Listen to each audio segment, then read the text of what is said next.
बहुत दूर गुलाबी बादलों और इंद्रधनुष के पुलों के पार एक ऐसी वादी थी जिसका नाम आइसक्रीम लैंड था। यह कोई साधारण जगह नहीं थी।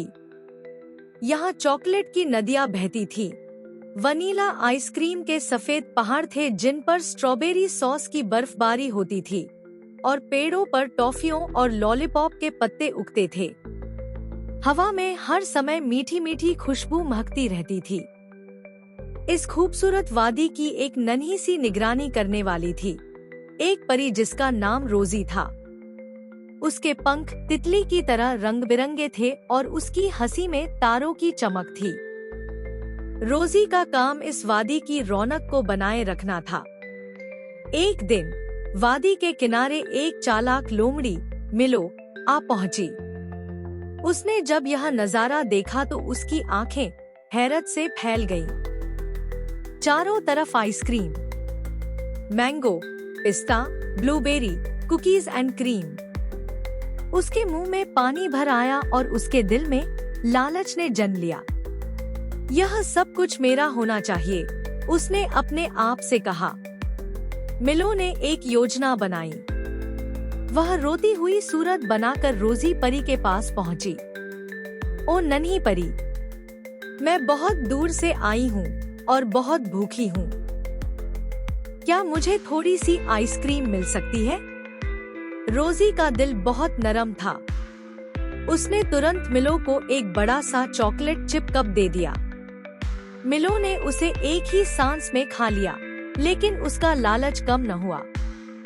उसने सोचा कि अगर मैं इस परी से दोस्ती कर लूं, तो मुझे इस वादी का राज पता चल जाएगा और मैं सारी आइसक्रीम अपने लिए ले लूंगी।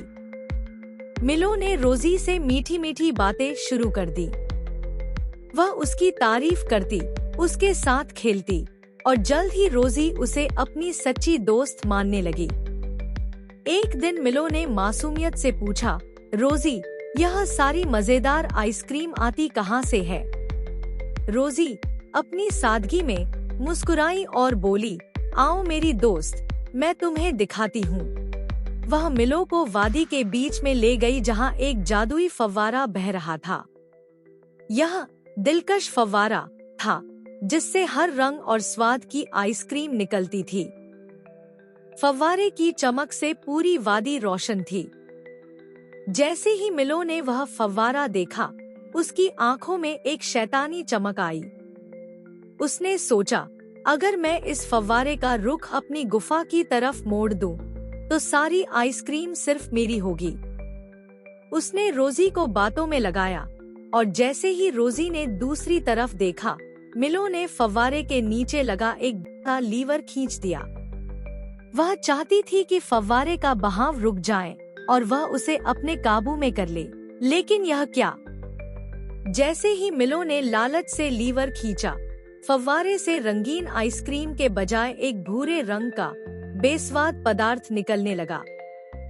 चॉकलेट की नदियाँ सूख गईं, वनीला के पहाड़ पिघलकर काले हो गए और पेड़ों से टॉफियां गिरकर मिट्टी बन गईं। पूरी वादी अपनी खूबसूरती खोकर बेरंग और वीरान हो गई। रोजी परी ने जब यह देखा तो उसकी आंखों से आंसू बहने लगे। उसकी उदासी से वादी और भी वीरान हो गई। मिलो यह सब देखकर बेहद डर गई और शर्मिंदा हो गई। वह तो सिर्फ आइसक्रीम चाहती थी। उसने कभी नहीं सोचा था कि उसका लालच इस खूबसूरत जगह को बर्बाद कर देगा। उसने रोती हुई रोजी को देखा और उसका दिल पछतावे से भर गया। वह भागकर रोजी के पास गई और रोते हुए बोली, मुझे माफ कर दो रोजी, मैं बहुत लालची हो गई थी। मैंने नहीं सोचा था कि मेरी वजह से यह सब हो जाएगा। रोजी ने आंसू पोंछते हुए उसकी तरफ देखा। उसका दिल अब भी मेहरबान था। उसने कहा, मिलो, इस वादी का जादू सिर्फ खुशी और बांटने में है।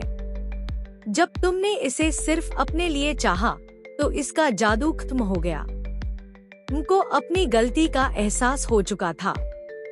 उसने कहा, क्या हम इसे ठीक कर सकते हैं? रोजी ने सिर हिलाया।